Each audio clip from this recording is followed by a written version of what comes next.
This is the Global Podcast Network, where executives and professionals connect, share, and inspire. Stay tuned for the conversations that drive success.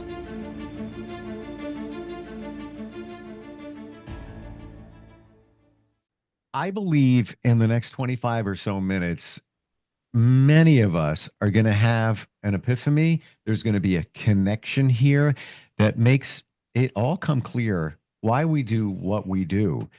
It all comes down to the brain. You know, that's controlling everything. Some of it's we're conscious of, some of it we're not. We'll explain that in just a little bit. He is somebody that helps people heal in many different ways. Be it, maybe it was a head injury, maybe it was a concussion, maybe it's PTSD, maybe it's what we're going to call a trauma from your past. And you might not even know that some of those things are holding you back from having the life you want to lead, one that's full of joy, abundance, just feels like the way it should be. He is known as the brain healer. Kim McIntire joins us today on the program. How you doing? I'm doing awesome, Steve. Thank you so much for asking. I love the name, the brain healer. There are a lot of people that will help with PTSD, maybe traumas. Some help with concussions. Maybe it's a head injury. I've never met anybody that puts that all in one wheelhouse, if you will, and then helps people, first of all, understand it, but help them understand that they can heal and move forward. I normally don't do this in the beginning, but I think it's going to be impactful. I don't even know the details, but I feel it's going to be impactful to ask you your journey. What got you here wanting to help people having challenges with everything we're talking about? Well, I ended up in massage school 23 years ago, and I had never had a massage. I was supposed to have a construction job in Arizona, and my buddy called me up and he says, "We don't have that job for you, and it's hot. Go do something else." And so I opened up the phone book back when we had phone books back in the day, and dialed up the massage school and went to massage school thinking I was just going to jump on a cruise line and run away from my problems and my mental demons. And I started realizing there was much more to what was going on in school and in my body than what I assumed. And throughout my journey in my life, I've beat myself up pretty good, attempting to be a snowboarder, attempting to do the things that the snowboarders did on TV.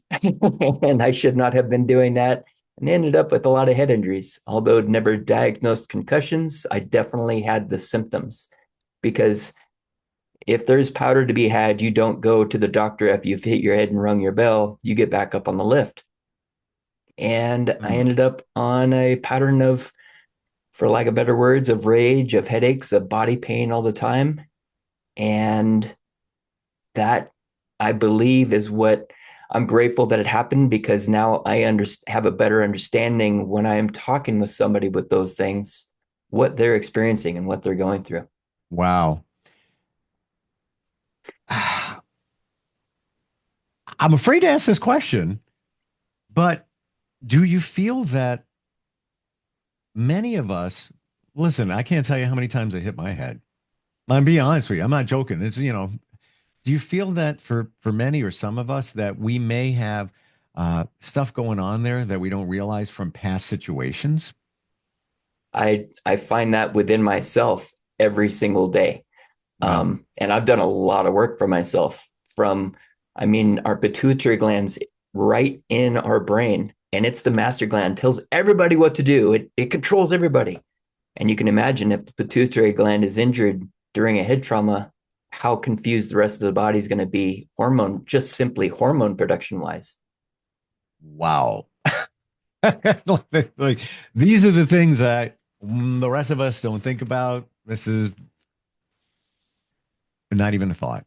Not even a thought. What else? Okay. So before we go into some of the challenges that somebody can have and how you can support, what else is going on here? You've talked about the pituitary gland, how you could have had some type of impact and it offset that in some regards. What else could be going on? Well, the entire limbic system is affected. And unfortunately, it's not just that one impact. And I think that's where we've gone wrong, is we're only looking at the one impact. And if you know anything about the pituitary, or not pituitary, the limbic system, it holds on to all of your memories, good, bad, and otherwise. And when we get a trauma, that trauma may very well get wrapped up in all of those other experiences, all those other negative experiences, making the one impact even worse. And that's why we hold on to it. So you might have fallen off of your bicycle when you were 5 years old and hurt yourself, although not traumatically, but it hurt. And now all of a sudden that 5-year-old, everything about that 5-year-old incident is wrapped up in the head injury in the future. Wow. This is very impactful, no pun intended. There's Yeah. there's a lot going on here that we don't realize. So we'll put that into the category of the head injury, and then also subcategory concussion, right? And you'll know most times than not that you had a concussion. That it's you feel a certain way. I think you might go treated, but maybe not.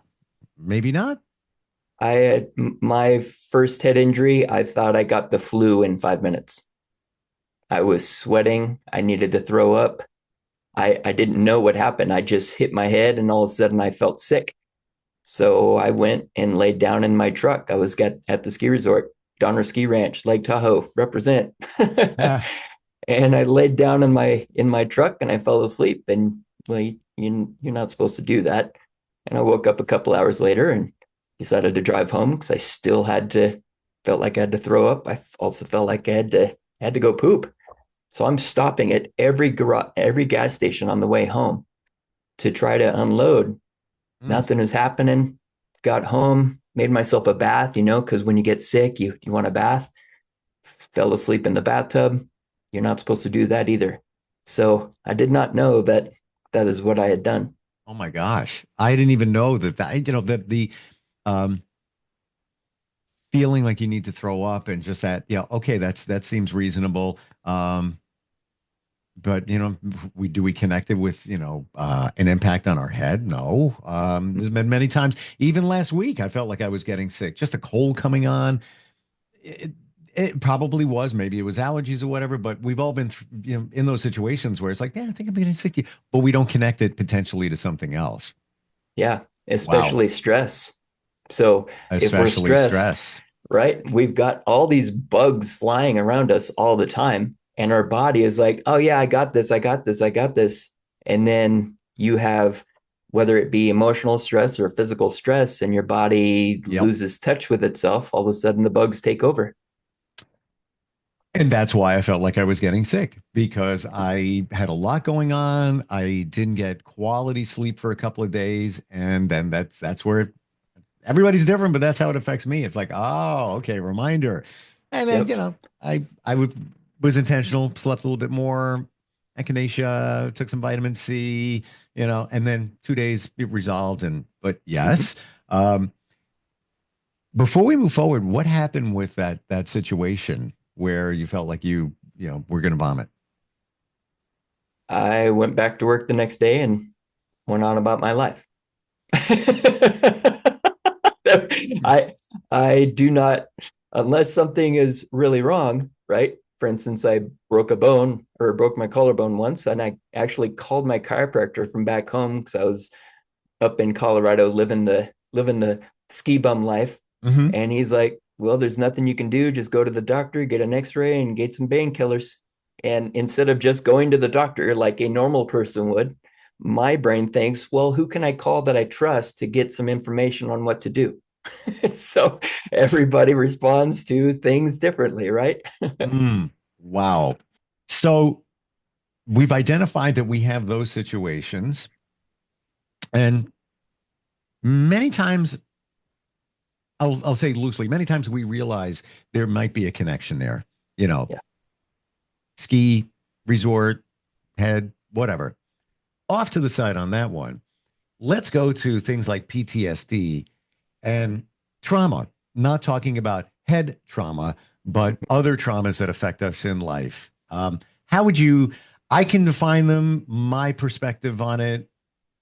I don't study this, Yeah. just what I've learned along the way. How do you address that? Things like PTSD and trauma. Well, again, we have to find the root source. Mm, Unfortunately, a lot of times people think that the source is this certain incident, for instance, a car accident. And maybe that car accident was at 23 years old.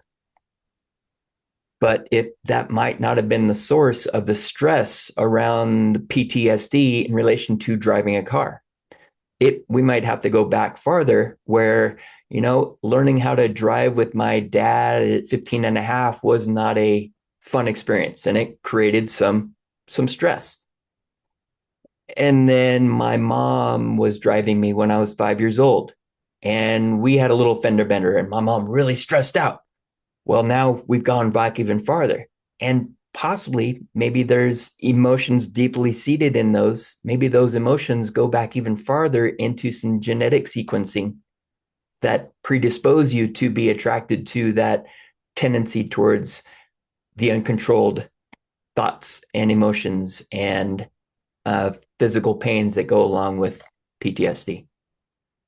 in that situation, the car accident, and whoa, what a great example of that.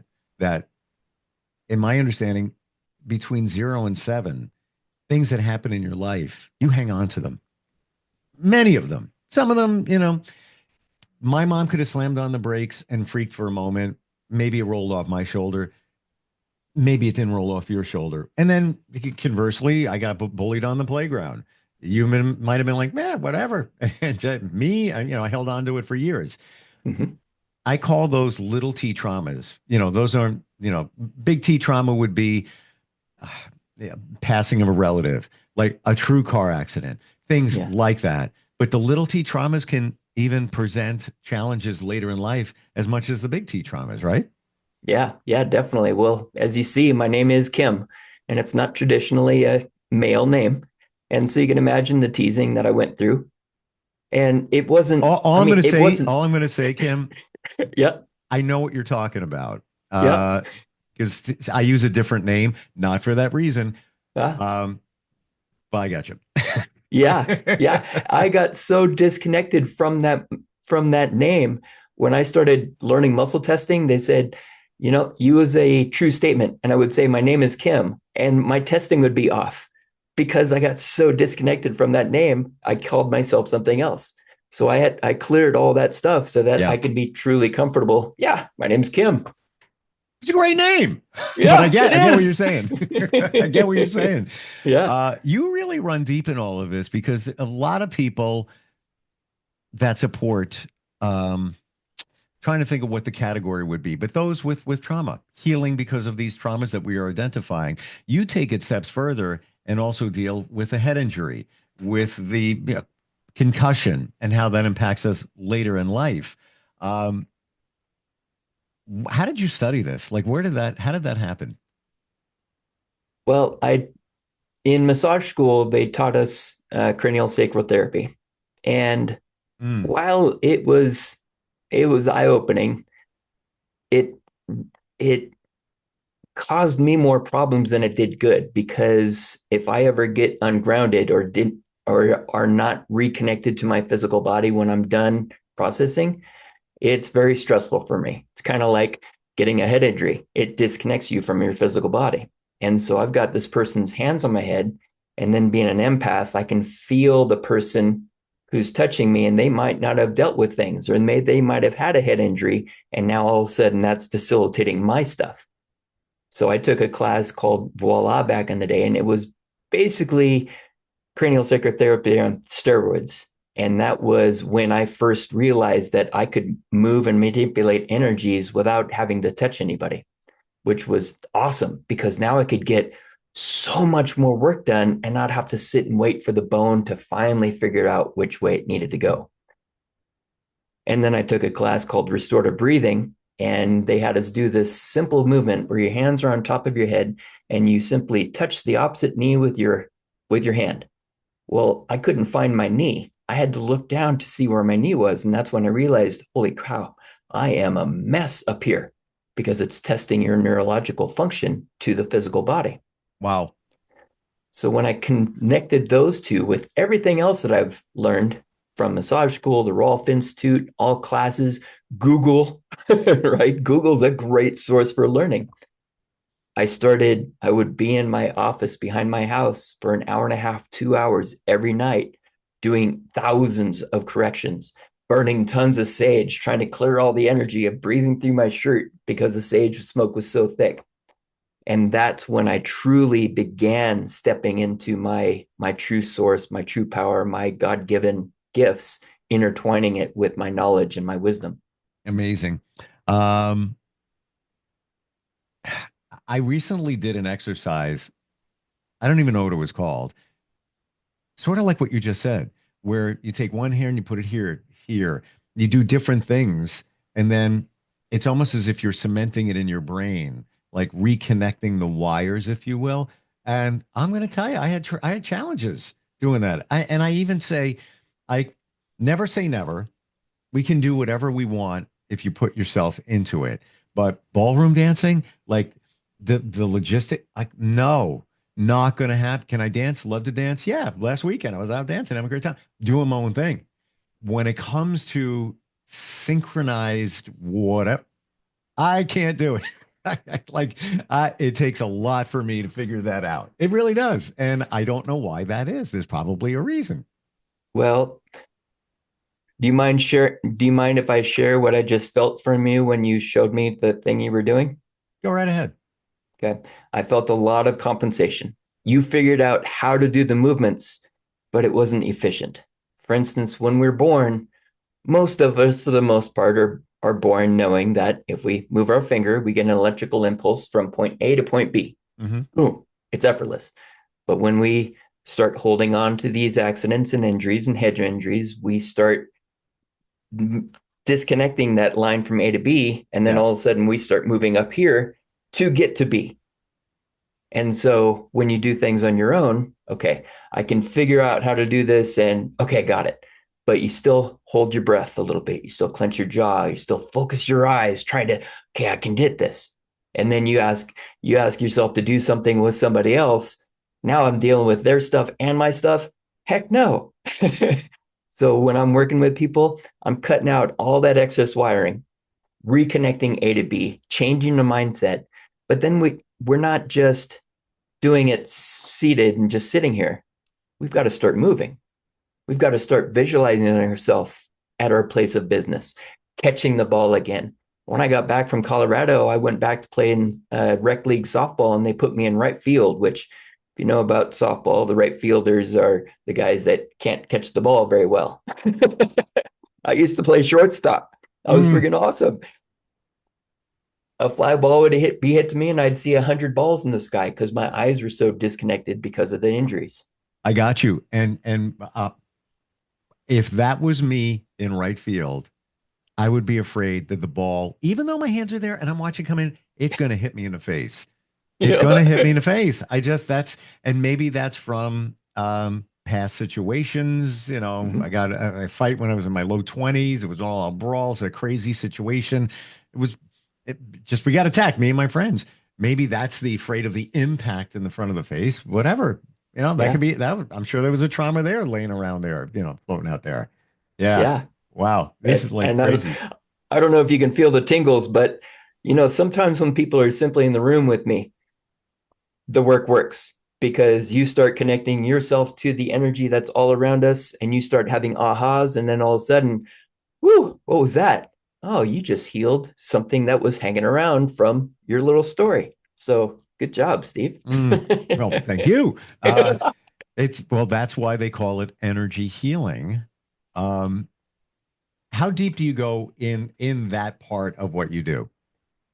Energy healing is everything that I'm doing. Okay. I'm just putting forth the scientific terms to it because it's very important to pinpoint, okay, where do we need to direct the energy?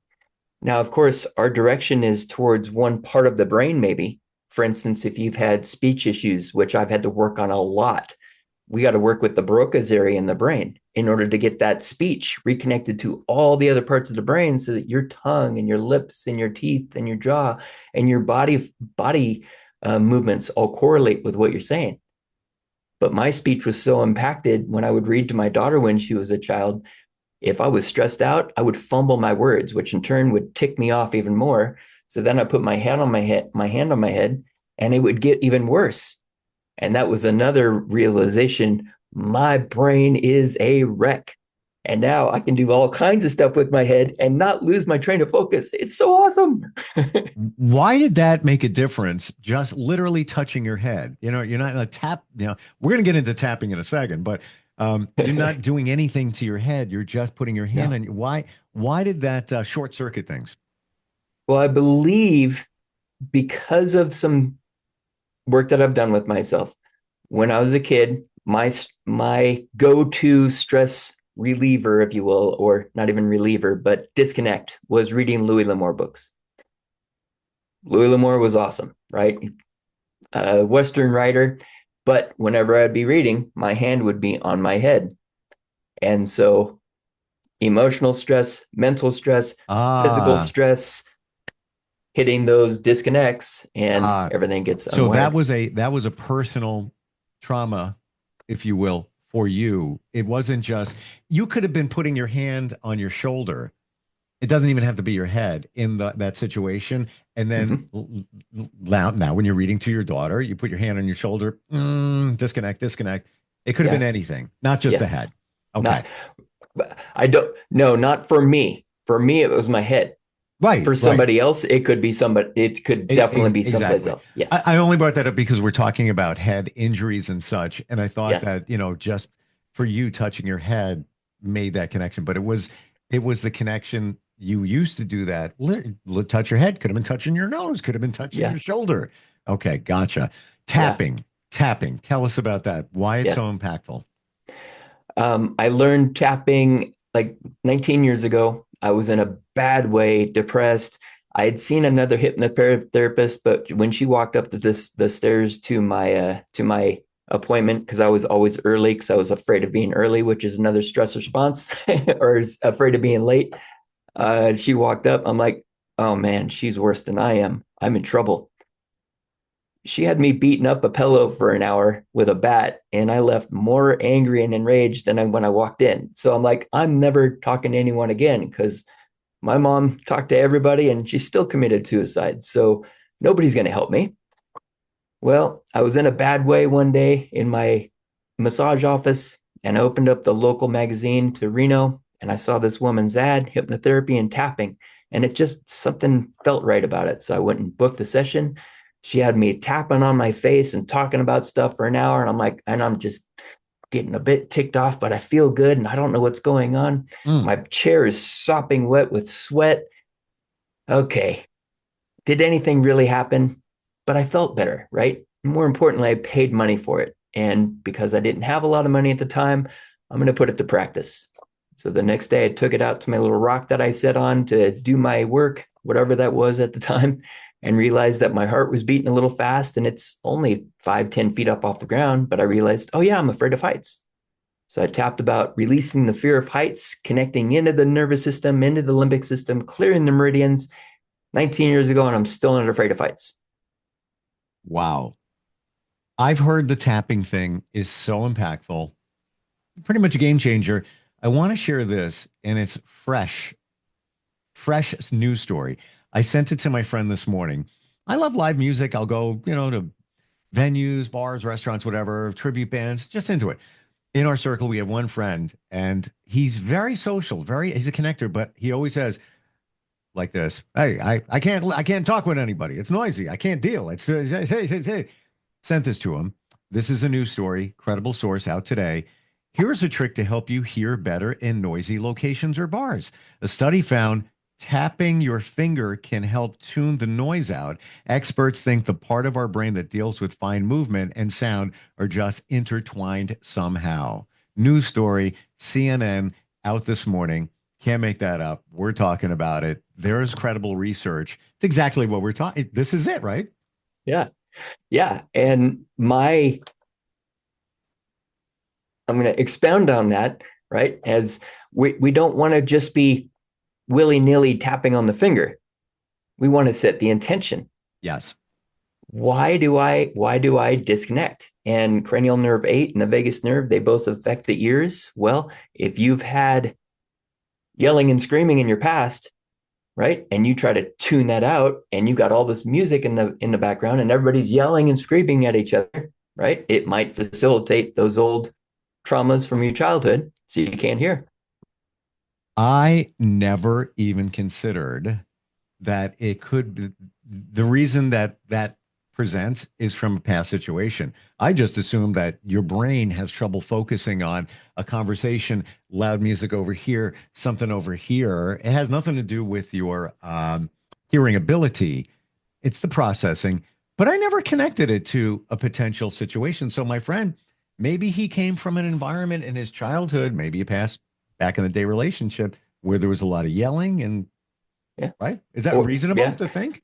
possibly, or it could be a whole lot of things, right? We need to start asking the deep questions and get some history. I mean, even an impact to the, if he was a football player, I don't think he is, but if you've ever been hit on the side of your head and all the ear gets pushed into the little hole on your helmet, that can make an impact on the ear as well. He plays football. Mm.